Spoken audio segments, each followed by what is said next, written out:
ಅಲ್ಲ ಸ್ವಾಮಿ, ಇನ್ನೆಂತ ಬೇಕು ಸ್ವಾಮಿ ನಿಮ್ಗೆ ಅಗ್ನಿ ಪರೀಕ್ಷೆಯಲ್ಲಿ ಸೆಲೆಕ್ಟ್ ಮಾಡೋಕೆ? ಸಾಮಾನ್ಯ ಜನಗಳು ಅಂತ ಹೇಳ್ತಿರಲ್ಲ, ಆಕ್ಚುಲಿ ಕುಮಾರಿ, ಹಳ್ಳಿ ಹುಡುಗಿ ಕುಮಾರಿ ಅಂದ್ಬಿಟ್ಟು ಬಂದಿದ್ಲಲ್ಲ, ಆಕೆಯನ್ನ ನೀವು ಸೆಲೆಕ್ಟ್ ಮಾಡ್ಕೊಂಡಿದ್ರಿ.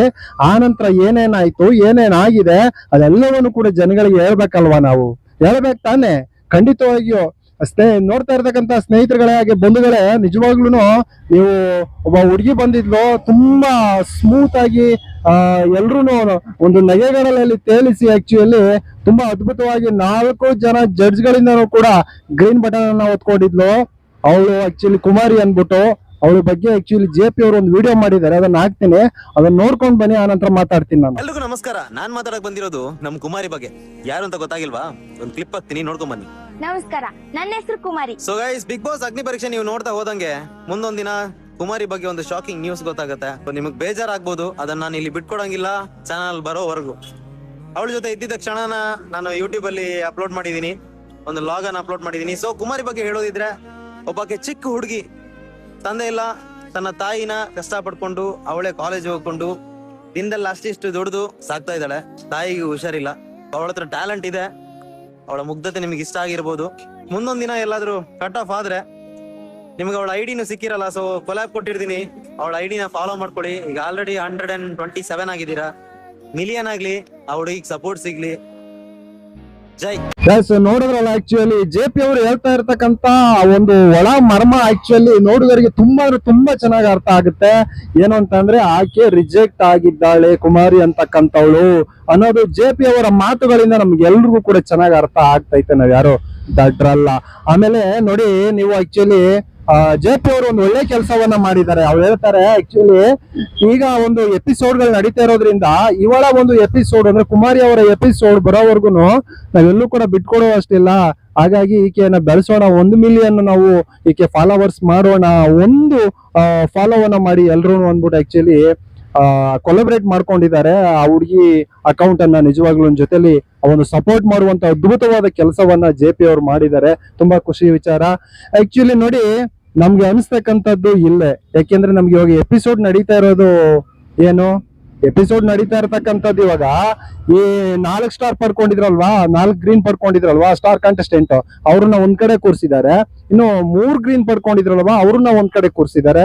ಇನ್ನು 2 ಗ್ರೀನ್ ಪಡ್ಕೊಂಡಿದ್ರಲ್ವಾ, ಅವ್ರಿಗೆ ಆಕ್ಚುಲಿ ಟಾಸ್ಕ್ ಗಳು ಕೊಟ್ಟಿದ್ದಾರೆ. ಅದ್ರಲ್ಲಿ 4 ಜನ ಡೈರೆಕ್ಟ್ ಆಗಿ ಸೆಲೆಕ್ಟ್ ಮಾಡ್ಕೊಂಡು ಇನ್ನಿರ್ತಕ್ಕಂಥ 9 ಜನಗಳಲ್ಲಿ 4 ಜನ 9 ಜನಗಳು ಫೈಟ್ ಮಾಡಿ ಅಂತಂದ್ರೆ ಕೆಲವೊಂದು ಟಾಸ್ಕ್ ಗಳು ಕೊಡ್ತೀವಿ. ಅದ್ರಲ್ಲಿ ಯಾರು ವಿನ್ ಆಗ್ತಾರೋ ಅವ್ರನ್ನ ಸೆಲೆಕ್ಟ್ ಮಾಡ್ಕೊಳ್ತೀವಿ. 9 ಜನಗಳಲ್ಲಿ 4 ಜನನ ಅನ್ನುವಂತ ಒಂದು ಪ್ರೋಗ್ರಾಮ್ ಇವಾಗ ನಡೀತಾ ಇದೆ ಸದ್ಯಕ್ಕೆ. ಹೌದಾ? ಅಂದ್ರೆ ಇನ್ನೂ ಆಕೆ ಪ್ರೋಗ್ರಾಮ್ ಬರೋದು ಯಾವಾಗ ಬರುತ್ತೋ ಏನೋ ನಮ್ಗಂತೂ ಗೊತ್ತಿಲ್ಲ. ಆದ್ರೆ ಮುಂಚಿತವಾಗಿ ಗೊತ್ತಾಗ್ಬಿಟ್ಟಿದೆ. ಅಲ್ಲರೇ ನಾ ಕೇಳ್ತಕ್ಕಂಥದ್ದು ಒಂದೇ, ನಾವು ಇದುವರೆಗೂ ಏನು ಅಗ್ನಿ ಪರೀಕ್ಷೆ ಈಗ ಲಕ್ಷಾಂತರ ಜನಗಳಲ್ಲಿ 60 ಜನರನ್ನ ಸೆಲೆಕ್ಟ್ ಮಾಡಿದ್ರಲ್ಲ, ಅದರಲ್ಲಿ ಒಂದು 4-5 ಜನ ಏನು ಸ್ಟಾರ್ ಕಂಟೆಸ್ಟೆಂಟ್ ಅಂತ ಸೆಲೆಕ್ಟ್ ಮಾಡಿದ್ರಲ್ಲ, ಅವರೇನೆ ಪಕ್ಕಾ ಪರ್ಮನೆಂಟ್ ಬರೋದು ಅಂತ ಅನ್ಕೊಂಡಿದ್ವಿ. ವಿಚಿತ್ರ ಅಂದ್ರೆ ಅವರಲ್ಲಿ ಆಲ್ಮೋಸ್ಟ್ ಅವರೇನೆ ಸಾಮಾನ್ಯ ಜನರು ಇದ್ದಿದ್ದು, ಹಳ್ಳಿ ಕಡೆಯವರು ಇದ್ದಿದ್ದು ಅವರೇ ಇತ್ತು. ಅವ್ರಿಗೆ ಎಲ್ಲ ಯೋಗ್ಯತೆಗಳು ಕೂಡ ಇತ್ತು. ಅವ್ರ ಜೊತೆಗೆ ಇನ್ನೊಬ್ರು ಕೂಡ ಯಾರೋ ಹೊರ ಬಂದಿದ್ದಾರೆ ಅಂತ ನನಗೆ ಕೆಲವರು ಹೇಳ್ತಾ ಇದ್ರು. ಅದೇ ಒಬ್ರು ಟೈರ್ ಎತ್ತಾರಲ್ಲ ಮಂಡ್ಯ ಕಡೆಯವರು, ಮೆಕ್ಯಾನಿಕ್ ಆಗಿರುವಂತ ಒಬ್ಬ ಮಹಿಳೆ, ಅವರು ಕೂಡ ಹೊರಗಡೆ ಬಂದಿದ್ದಾರೆ ಅಂತ ನನಗೆ ಹೇಳ್ತಾ ಇದ್ರು. ಯಾರೋ ಬಿಟ್ಟು ಬಿಡಿ, ಅವ್ರ ಈ ವಿಷಯಕ್ಕೆ ಬರೋಣ. ಯಾರು ಈಗ ಕುಮಾರಿ ಅವರ ವಿಷಯಕ್ಕೆ ಬರೋಣ. ಕುಮಾರಿ ಅವರು ನಿಜವಾಗ್ಲೂ ನೋಡಿ, ಆಕೆಗೆ ಇದ್ರ ಅವಶ್ಯಕತೆ ತುಂಬಾ ಇತ್ತು. ಯಾಕೆಂದ್ರೆ ನಾನು ನೋಡಿದೆ, ಈಗ ಆಕ್ಚುಲಿ ಹೋಗ್ಬಿಟ್ಟು ಫಾಲೋ ಮಾಡಿದೆ ನಾನು ಅವರ ಅಕೌಂಟ್ ಅನ್ನ. 1,68,000 ಜನ ಇದ್ರು ನಾನು ಫಾಲೋ ಮಾಡಿದಾಗ. ಈಗ ಮತ್ತೆ ನೋಡಿದಾಗ 1,71,000 ಜನ ಏನೋ ಫಾಲೋವರ್ಸ್ ಆಗಿದ್ದಾರೆ, ಜನ ಫಾಲೋ ಮಾಡ್ತಾ ಇದಾರೆ. ನಿಜವಾಗ್ಲೂ ಇದು ಅದ್ಭುತವಾಗಿದ್ದು. ಯಾಕೆಂದ್ರೆ ಆಕೆಗೆ ಫಾಲೋ ಮಾಡಿದ್ರೆ ಒಂದಷ್ಟು ಹೊರಗಡೆ ಕಮರ್ಷಿಯಲ್ ಸಿಗ್ತವೆ. ಕಮರ್ಷಿಯಲ್ ಸಿಗೋದ್ರಿಂದ ಒಂದ್ ತಿಂಗಳಿಗೆ ಏನಿಲ್ಲ ಅಂದ್ರೂ 40,000-50,000 ದುಡ್ಕೋಬಹುದು. ಆಯ್ತಾ? ಹಾಗಾಗಿ ಆಕೆ ಒಂದು ಜೀವನವನ್ನ ಕಟ್ಕೋಬಹುದು. ಬಿಗ್ ಬಾಸ್ಗೆ ಹೋಗಿಲ್ಲ ಅಂತ ಅಂದ್ರೂ ಕೂಡ ಜನಗಳು ಸಪೋರ್ಟ್ ಮಾಡ್ತಾ ಇದಾರೆ. ದಯವಿಟ್ಟು ಮಾಡಿ, ನಾನು ಕೂಡ ಫಾಲೋ ಮಾಡಿದ್ದೀನಿ ಆಕೆಯನ್ನ. ಆದ್ರೆ ಆಕೆಗೆ ಇದರ ಅವಶ್ಯಕತೆ ಎಷ್ಟಿತ್ತು ಅಂತಂದ್ರೆ, ನಾನು ಆಕೆ ಅಕೌಂಟ್ ಅನ್ನ ಹೋಗ್ಬಿಟ್ಟು ಪರೀಕ್ಷೆ ಮಾಡಿದೆ. ಆಲ್ಮೋಸ್ಟ್ ಎಲ್ಲ ಅದ್ಭುತವಾದ ವಿಡಿಯೋಗಳು, ತುಂಬಾ ಚೆನ್ನಾಗಿದೆ. ಒಂದು ಮೃದುವಾಗಿ ಫನ್ನಿ ಆಗಿ ಸಕ್ಕತ್ತಾಗಿ ಮಾತಾಡಿದಾಳೆ. ಎಸ್, ಈಕೆ ನಿಜವಾಗ್ಲೂ ಬಿಗ್ ಬಾಸ್ ಅಲ್ಲಿ ಇರ್ಬೇಕಾಯ್ತು ಅಂತ ಅನಿಸ್ತು ನನಗೆ. ಹಿಂದಿನ ಸೀಸನ್ ಅಂತಂದ್ರೆ ರಕ್ಷಿತಾ ಇದ್ಲಲ್ವಾ, ಆ ರಕ್ಷಿತಾಳ ಸೀಸನ್ ನನಗೆ ನಿಜವಾಗ್ಲೂ ನೆನಪು ಬಂದ್ಬಿಡ್ತು. ಆಕೆಯ ರೀತಿ ಈಕೆರು ಕೂಡ ಒಂಥರ ಪಟ ಅಂತಾರಲ್ಲ, ಸಿಡಿತದಲ್ಲ, ಆ ರೀತಿ ಪಟ ಅಂತ ಮಾತಾಡ್ತಾಳೆ. ಫನ್ನಿ ಆಗಿತ್ತು. ವಿಚಿತ್ರ ಅಂದ್ರೆ ಪಕ್ಕ ಕನ್ನಡ, ನಾಟಿ ಕನ್ನಡ ಈಕೆ ಹುಡುಗಿ. ರಕ್ಷಿತಾಗೆ ಕನ್ನಡ ಬರ್ತಿರ್ಲಿಲ್ಲ, ಈಕೆಗೆ ಕನ್ನಡ ಬಿಟ್ಟು ಬೇರೆ ಏನು ಬರಲ್ಲ. ಆ ರೀತಿಯಾಗಿ ಇರ್ತಕ್ಕಂಥದ್ದು ನಿಜವಾಗ್ಲೂ ಈಕೆಯನ್ನ ತಗೋಬೇಕಾಗಿತ್ತು. ಆದ್ರೆ ಎಲ್ಲಿ ಏನೇನಾಗಿದೆ, ಏನೇನ್ ನಡೆದಿದೆ, ನಿಜವಾಗ್ಲೂ ಯಾವ ರಾಜಕೀಯಗಳು ಇಲ್ಲಿ ಏನೇನ್ ಮಾಡಿದೆ ಅನ್ನೋದನ್ನ ನಮ್ಗೆ ನಿಜವಾಗ್ಲೂ ಹೇಳಕ್ ಆಗ್ತಾ ಇಲ್ಲ. ಆದ್ರೆ ಈಕೆ ಯಾಕೆ ತಗೋಬೇಕಾಗಿತ್ತು ಅಂದ್ರೆ, ಆಕ್ಚುಲಿ ಈಕೆಗೆ ಅಪ್ಪ ಇಲ್ಲ, ಅಪ್ಪ ಹೊರಗೆ ಬಿಟ್ಟು ಹೊರಟೋಗಿದ್ದಾರೆ, ಇನ್ನು ಅಮ್ಮನ ಜೊತೆ ಇದ್ದಾರೆ. ಅಮ್ಮ ಇದುವರೆಗೂ ದುಡ್ದಿದ್ದಾರೆ, ಆದ್ರೆ ಅವ್ರಿಗೂ ಕೂಡ ಹಾರ್ಟ್ ಪ್ರಾಬ್ಲಮ್ ಇರೋದ್ರಿಂದ ಆಕೆನೂ ಕೂಡ ದುಡಿಯಕ್ ಆಗ್ತಾ ಇಲ್ಲ. ಆಕೆ ಅಂದ್ರೆ ಅವ್ರ ಅಮ್ಮನಿಗೂ ಈಗ ಔಷಧಿಗಳಿಗೆ ಬಂದ್ಬಿಟ್ಟು ಚಿಕಿತ್ಸೆಗೆ ಎಲ್ಲದಕ್ಕೂ ಈಕೆನೆ ದುಡಿಬೇಕು, ವಿತ್ ಕಾಲೇಜ್ಗೂ ಹೋಗ್ಬೇಕು. ಹೊರಗಡೆ ಏನೋ ಒಂದು ಸಾಯಂಕಾಲ ದುಡಿದ್ರೆ ಒಂದು 200-300 ರೂಪಾಯಿ 400 ರೂಪಾಯಿ ಹಂಗ್ ಕೊಡ್ಬಹುದು. ಒಂದ್ ದಿವಸಕ್ಕೆ 200-300 ಆಕೆನೆ ಹೇಳ್ತಾ ಇದ್ಲು. 150-200 ರೂಪಾಯಿ ದುಡಿದ್ರೆ ಏನ್ಕಾಗುತ್ತೆ ನಮ್ಗೆ ಅಂತ ಆಕ್ಚುಲಿ ಅವಳೇ ಪ್ರಶ್ನೆಯನ್ನು ಮಾಡ್ತಾ ಇಲ್ದು. ಆಯ್ತಾ, ಇಂಥವ್ರಿಗೆ ನಿಜವಾಗ್ಲೂನು ಒಂದು ಏನು ಇದು ಕಲೆ ಇಲ್ಲ ಅಂದ್ರೆ ಬೇಡ, ಬಟ್ ಕಲೆ ಇತ್ತಲ್ವಾ, ಅದ್ಭುತವಾದ ಕಲೆ ಇತ್ತು, ನಾವು ನೋಡಿದ್ದೇವೆ. ಆಯ್ತಾ, ಒಳ್ಳೆ ಅದ್ಭುತವಾದ ಹುಡುಗಿನ ಸೆಲೆಕ್ಟ್ ಮಾಡಿದ್ರು, 4 ಜನ ಗ್ರೀನ್ ಕೊಟ್ರು ಅಂತ ಅನ್ಕೊಂಡ್ವಿ. ನಿಜವಾಗ್ಲೂ ಇವಾಗ ತುಂಬಾ ಬೇಸರ ಆಗ್ತೈತೆ.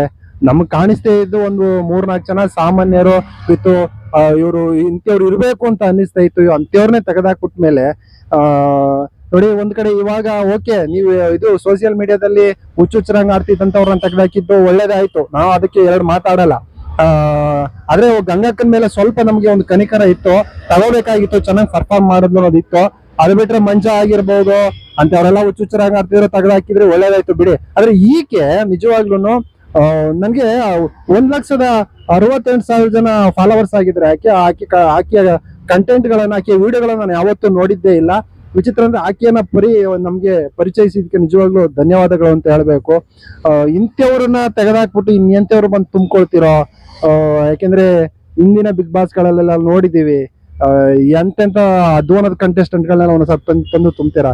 ಇದಂತೂ ನಮ್ಗಂತೂ ಒಂಚೂರು ಇಷ್ಟ ಆಗಲ್ಲ. ನಿಜವಾಗ್ಲೂನು ಬಿಗ್ ಬಾಸ್ ಅವ್ರಿಗೆ ಮಾನ ಮರ್ಯಾದೆ ಅಂತ ಏನಾದ್ರು ಇದ್ರೆ ಆಯ್ತಾ, ಇಂಥ ಹುಡುಗಿನ ಕರ್ಕೊಂಡು ನಿಜವಾಗ್ಲೂ ಬಿಗ್ ಬಾಸ್ ಮನೆ ಒಳಗಡೆಗೆ ಬಿಡಿ. ಆಕೆ ಗೆದ್ದಿಲ್ಲ ಅಂದ್ರೆ ಆಮೇಲೆ ಮಾತಾಡಿ, ಆಯ್ತಾ. ಆಕೆ ಆಟ ಆಡಿ, ಆಕೆ ಒಂದು ಟ್ಯಾಲೆಂಟ್ ಅನ್ನ ತೋರಿಸಿ, ಆಕೆ ಗೆದ್ದಿಲ್ಲ ಅಂತಂದ್ರೆ ಆಮೇಲೆ ಮಾತಾಡುವಂತ ಕೆಲಸವನ್ನ ಮಾಡಿ. ಎಸ್,